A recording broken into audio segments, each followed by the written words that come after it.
কথায় বলে বাঙালির রক্তে অ্যাডভেঞ্চারের নেশা, তাই প্রতিবারের মতো এবারও পাহাড়ের নেশায় ওরা বেরিয়ে পড়ল। এবারের গন্তব্য হিমাচল প্রদেশের বুরানঘাটে, যা একটি প্রাচীন প্রচলিত মেষপালকদের যাত্রাপথ। এই গিরিপথটি সিমলার পাব্বার ভ্যালি ও কিন্নরের বাসপা ভ্যালিকে সংযুক্ত করেছে। সেই পথেই এবারে টিম ট্রেলসের যাত্রা।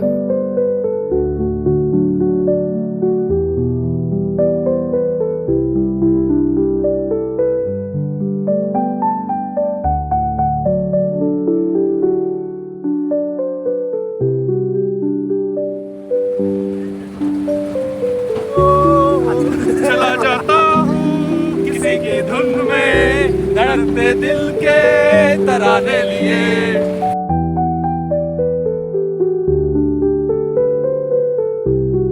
হাওড়া থেকে কালকা মেল ধরে সোজা কালকা স্টেশনে নেমে পূর্ব নির্ধারিত গাড়িতে একেবারে জাংলিক গ্রামে এসে পৌঁছালো ওরা। উচ্চতা প্রায় ৯,২০০ ফুট।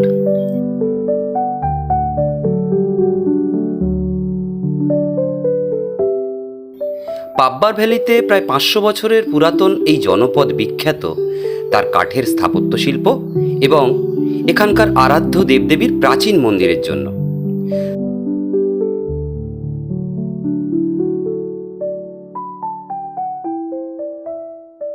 রাতটা নিজেদের মধ্যে গল্পগুজব ও গান বাজনার মাধ্যমে কেটে গেল। পরদিন এখান থেকেই হাঁটা আরম্ভ হবে ওদের। मन की गली में महके जो हरदम ऐसी जूही की कली तू। छोटा सफर हो लंबा सफर हो, सूनी डगर हो या मेला, याद तू आए मन हो जाए भीड़ के बीच अकेला। हाँ बादल बिजली चंदन पानी जैसा अपना प्यार लेना होगा जन्म हमें कई कई बार। हाँ इतना मधुर तेरा मेरा प्यार लेना होगा जन्म हमें कई कई बार। আজ মে মাসের ৩০ তারিখ। সকাল থেকে আকাশের মুখ ভার। গ্রামের একটি প্রাথমিক ও মাধ্যমিক বিদ্যালয়ের পড়ুয়াদের সাথে কিছুক্ষণ সময় কাটিয়ে তাদের উজ্জ্বল ভবিষ্যৎ ও দীর্ঘজীবনের শুভকামনা জানিয়ে ওদের যাত্রা শুরু হলো। একটু পরেই বৃষ্টির বেগ বাড়তে ওরা সকলেই পোশাক পরিবর্তন করে রেইনকোট, পঞ্চ ইত্যাদি পরে আবার যাত্রা শুরু করলো পাহাড়ি পথে।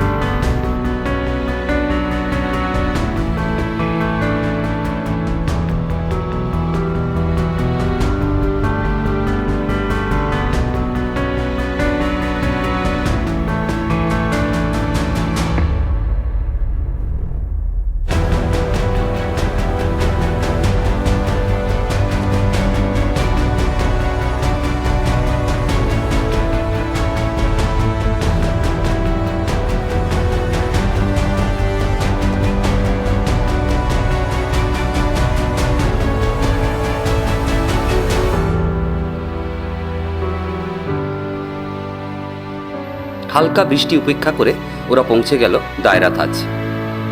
মেঘমুক্ত আকাশ আর উন্মুক্ত সুউচ্চ পাহাড়ের সারি, সব মিলিয়ে প্রকৃতি এখানে তার আপন সাজে সেজে উঠল এক অনন্য মায়াবী রূপে। এটা দায়রা তাজ ক্যাম্প সাইট। আজকে আমরা 3:15 নাগাদ এসে পৌঁছেছি। আসার পরেই এখানে অনেকগুলো খাটানোই রয়েছে টেন্ট, যেমন দেখা যাচ্ছে। টেন্টগুলো খুব ভালো, কিন্তু শক্তপোক্ত। তো আমাদেরকে বলা হলো দুজন দুজন করে থাকা যাবে, দুটো প্রত্যেকটা টেন্টে। তো সেই অনুযায়ী দুজন করে ঢুকে গেলাম। আসার পরেই খাবার পেয়ে গেছি, ভাত, ডাল মাখানি, তার সঙ্গে পাঁপড় আর হচ্ছে স্যালাড।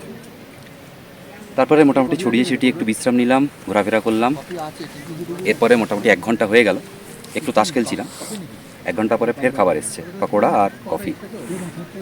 খাচ্ছি সকলে। কেমন? আসি। আজ 31শে মে।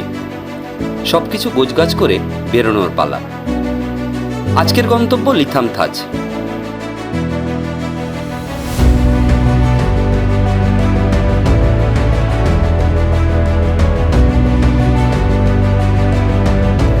কখনো বিস্তীর্ণ তৃণভূমি, কখনো নালা, কখনো ঘন সবুজ বগিয়াল। চড়াই উতরাই অতিক্রম করে এগিয়ে চলল ওলা। পথমধ্যে পাহাড়ের গায়ে সদ্য পড়া তুষার রাশি ঠান্ডার জানান দিচ্ছিল, তাই অবশ্যই একটা চা বিরতি দরকার, যদি শরীরের উষ্ণতা একটু বৃদ্ধি পায়। লিথামতাজ ক্যাম্পসাইটে পৌঁছে মধ্যাহ্নভোজ সারা হলো। ততক্ষণে আকাশও পরিষ্কার, প্রকৃতির রং ও রূপের খেলা দেখতে দেখতে সন্ধ্যা নামল।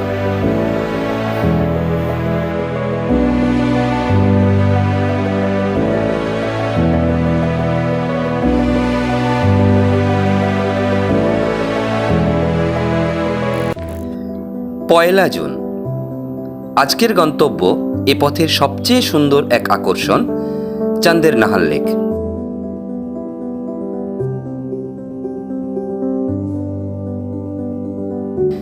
চিরসবুজ বুগিয়ালের বুক চিরে দীর্ঘ চড়াই অতিক্রম করে প্রায় ঘন্টা দুয়েকের মধ্যে ওরা পৌঁছালো চান্দের নাহাল লেক দেখতে।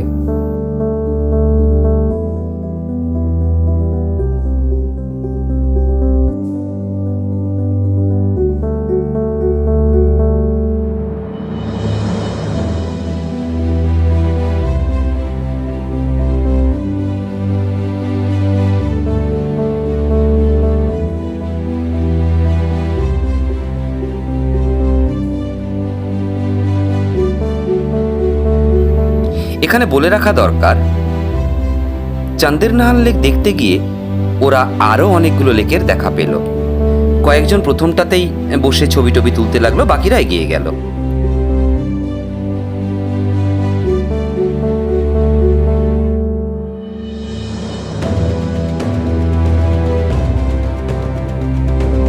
আবহাওয়া খারাপ হতেই গাইড ভাই তাড়া দিল ফেরার জন্য।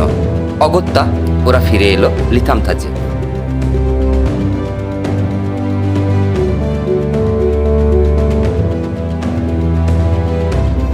আজ 2রা জুন। আজকে ওদের গন্তব্য ধুন্ধা।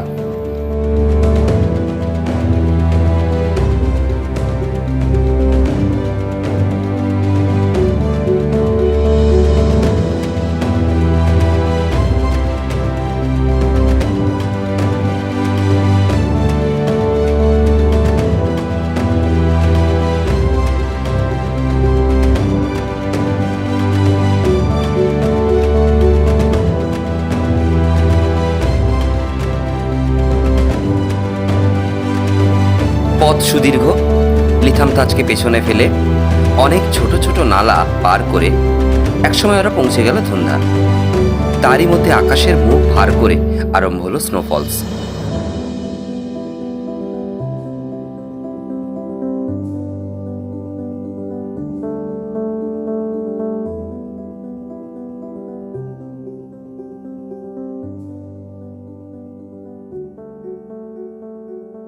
অবশেষে সেই কাঙ্ক্ষিত দিন চলেই এলো, 3রা জুন। আজ এ পথের সবচেয়ে কঠিনতম দিন। আজ ওরা পার হবে বুরান পাস।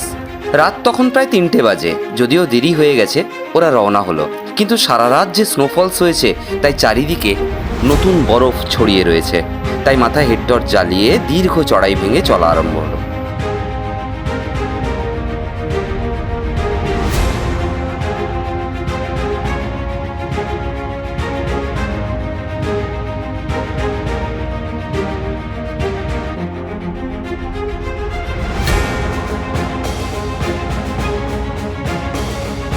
অনতি দূরে দৃশ্যমান বুরান পাস। মনের দৃঢ় সংকল্প, অদম্য জেদ ও পাহাড়ের প্রতি অপার্থিব ভালোবাসা, প্রায় 4 ঘন্টারও বেশি সময় ধরে চড়াই ভেঙে ওরা সকলে উঠে এলো বুরান ঘাটির উপর। জাতীয় পতাকা আর দলের পতাকা নিয়ে ফটো উঠল। দলের মাথায় আরও একটা নতুন পালক যুক্ত হলো।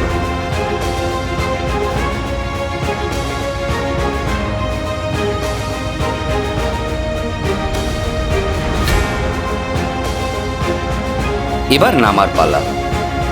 র্যাপেল ডাউন করে নামতে হবে। এক এক করে সবাই সাবধানে নামতে লাগলো।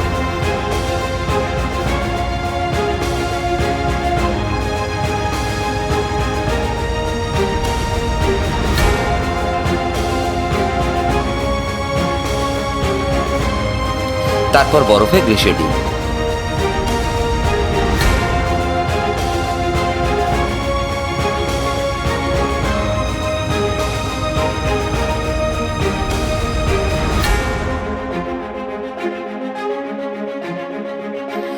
আরও 6 ঘন্টা চরম উতরাইয়ের পরে অবশেষে ওরা পৌঁছালো এ পথের শেষ ক্যাম্পসাইট মনিরাঙে।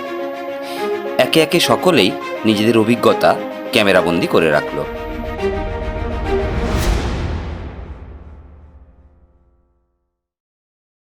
বুরানঘাটি পাস একটা কমার্শিয়াল ট্রেক, মোটামুটি বিভিন্ন কোম্পানি করায়।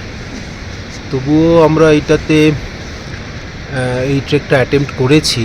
তার কারণ আমাদের সদস্যদের একটা অভিজ্ঞতা হওয়ার জন্য, সেটা হচ্ছে র্যাপেল ডাউন করে নামা, যেটা এর আগে আমরা যতগুলো পাস ক্রস করেছি সেটাতে আমরা করিনি। এটা একটা অভিজ্ঞতা। আর একটা যেটা অভিজ্ঞতা আমাদের সব থেকে বড় হয়েছে, সেটা হয়েছে যে আবহাওয়া প্রতিকূল থাকা সত্ত্বেও কিভাবে আমরা এই ট্রেকটাকে কমপ্লিট করতে পারি। ওই যে স্লাইডিং করে নামা বা ওই মানে র্যাপেল ডাউন করে নামা, এটা প্রথম, মানে আগে কোনোদিন কোনো এতে আমার এরকম ধরনের কিছু অভিজ্ঞতা ছিল না। মাছ মাংস ডিম ছাড়া এই ট্রেক করা সম্ভব নয়। মাছ মাংস ডিমের আবেদন আমি রাখছি। নতুন সদস্যদের হ্যাটস অফ, তাদের স্ট্যামিনা দেখে সত্যিই খুব ভালো লাগছে। আর আজকের প্রত্যেকের পারফরমেন্স খুব ভালো। প্রত্যেকেই সহমত যে আগামী দিনেও এই সুন্দরভাবে ট্রেকটা কমপ্লিট করব। এবং তার থেকে বিশেষত্ব আমরা বিগত দিনে যে ট্রেকগুলো কমপ্লিট করেছি, কিছু নতুন নতুন এক্সপিরিয়েন্স এই ট্রেকে আমরা পেয়েছি এবার এসে, যা বিগত দিনের ট্রেকগুলোতে আমরা পাইনি। আমাদের আজকে পাস ক্রস ছিল, গতকাল পাস ক্রসের আগের দিন বিকেল থেকে এমনভাবে বাজেভাবে আবহাওয়া খারাপ হয়ে গেল, তখন আমাদের মনে সন্দেহ হচ্ছিল যে আমরা আদৌ শেষ করতে পারবো কিনা। যাই হোক, সমস্ত টিম মেম্বাররা সুস্থভাবে স্বাভাবিকভাবে ট্রেক শেষ করে এসছে। প্রথমেই সকলকে আমি শুভেচ্ছা জানাবো যে সুস্থ শরীরে আমরা এই ট্রেকটা করে আসতে পেরেছি। বছরে একটা করে ট্রেক আমরা করতে পারি, সেই অনুযায়ী আমাদের মানসিক, শারীরিক, অর্থনৈতিক, সামাজিক, পারিবারিক সব রকম প্রস্তুতি থাকে। সাপোর্ট পাওয়ার পরেও আমাদের একটা অনিশ্চয়তা থাকে যে যেখানে যাচ্ছি সেখানকার আবহাওয়া কেমন থাকবে, পরিস্থিতি কেমন থাকবে। সেই জায়গাগুলো আমরা যত দিন যাচ্ছে দেখতে পাচ্ছি ট্রেলস কিন্তু বেশ পরিণত হচ্ছে। এবং আমার সবথেকে ভালো লাগছে যে এইবার যে আমরা এলাম বুরানঘাটিতে, কাঠিন্যমান যেমনই হোক কিন্তু আমাদের প্রায় পুরো দল এসেছে, এটা আমাদের কাছে একটা বড় প্রাপ্তি। তো আমি আশা করব ভবিষ্যতে প্রতিটা ট্রেক যেখানে আমরা যাব সেইখানে যেন আমার দলের, আমাদের প্রত্যেক সদস্য যেন সেখানে উপস্থিত থাকতে পারে। আগামী দিনে যদি হিমাচলে কোনো এইরকম ট্রেক করতেই হয় তাহলে ধরে নিতে হবে শেষ দিনটা বড় ভয়ঙ্কর। সত্যি কথা বলতে যে পারিবারিক জীবনে, সাংসারিক জীবনে প্রত্যেকের সেই থোড় বড়ি খাড়া, খাড়া বড়ি থোড়, সেইখান থেকে কিন্তু কটা দিনের জন্য, সে 5 দিন হোক, 10 দিন হোক, 15 দিন হোক, আমরা বেরিয়ে চলে যাই নেটওয়ার্কের বাইরে, খুব ভালো থাকি। অভিযোগ করছি না, অভিমানও করছি না, কিন্তু এই কটা দিনের জন্য নিজেদেরকে আগামী দিনে আরও সুন্দর করে প্রস্তুত করতে হবে, এই বলে আমি আমার বক্তব্য শেষ করছি।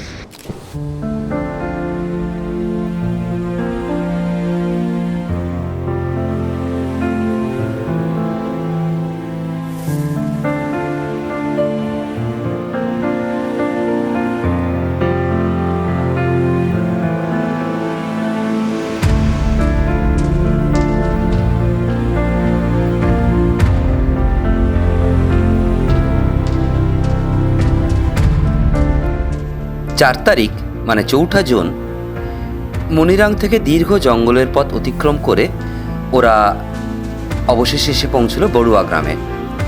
তখন প্রায় দুপুর 2টো। গাড়ি আগে থেকেই ঠিক করা ছিল, সেই গাড়িতেই একেবারে সোজা ছিটকুল।